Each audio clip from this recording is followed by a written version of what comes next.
Hey, you guys, it's your girl Nick, and welcome back to my garden. It's been a minute since we were out here and since I brought you guys an update, but I haven't had a chance to get out here and do much because life has been life, and it's been super duper busy.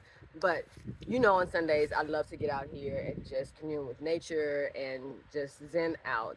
So I only had a little bit of time today, but I wanted to bring you a little bit of an update from the garden. And there's three things that I want to share with you. The main thing is going to be about my single seed challenge, but I'm going to show you that later. First, I'm going to show you two other things that are just like kind of insane. Let's go see.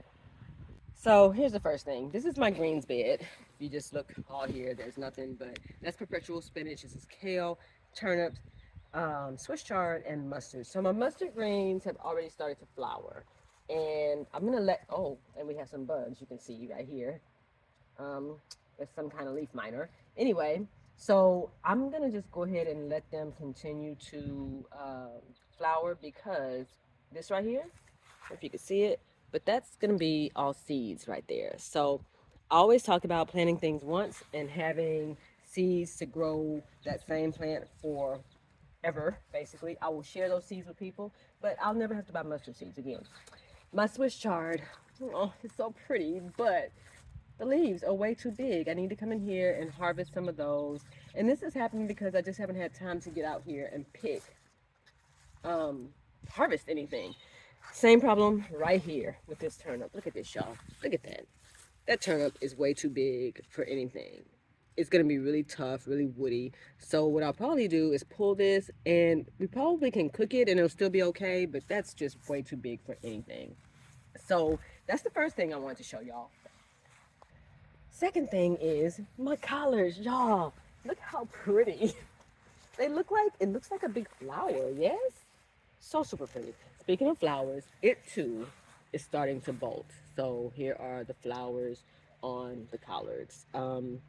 Again, I'm gonna let this one continue to go, and I'll probably just come pick the leaves, and the big ones I'll blanch those and freeze them. They'll have to be braised, cooked for a really long time in order to be good, any good. But the little ones we probably can put like in salad or saute them or something like that. But this is the only one that's going to flower. The rest of them, I don't know if you can see back here. This one is just really, really big. That one, same thing. And the one way back there. And this little one, some of the leaves are big, but these are okay. My goal with these was to see how big they would get. Look at the stalk. It's huge. It's like a little collard green tree, but it's so pretty. So that was the second thing that I wanted to share with you. But the main thing that I wanted to talk about is my single seed challenge that's back over here. Um, Remember that I planted a tomato. It's a mystery tomato because it came as a rainbow tomato, basically a bunch of different tomato seeds in one packet. And so you don't know what you're gonna get. I chose one specific seed and I started it indoors. And then I put it in this pot so that I could monitor it. Um, so this has been growing since, what is this, April? So I think I started it indoors in February, and I've been coming out here pretty regularly and taking off the lower leaves. And I buried it much deeper because if you guys remember, I talked about how the all the little hairs on the sides of the stem will actually grow roots. So you can see that I have soil up pretty high. So what I'm going to do today is I'm just going to come in here and take off some of the, they tell you you're supposed to take off these little, they're not suckers. Maybe they are called suckers. I forget what they call them. But anyway, they grow in between the main stems, the main shoots off the stem. I'm just going to take those off. And then, let's see, clean it up a little bit.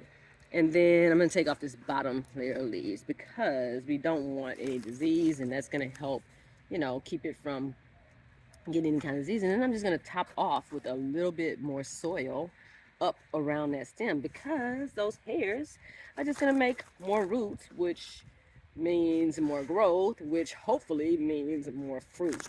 I hope this is a tomato that we actually like, because if we have a lot of fruit and the tomato is not good, or we don't like it, or it doesn't cook well or whatever, then we're just gonna have a lot of tomatoes that we don't like. I just have to give them to other people and see if they like them.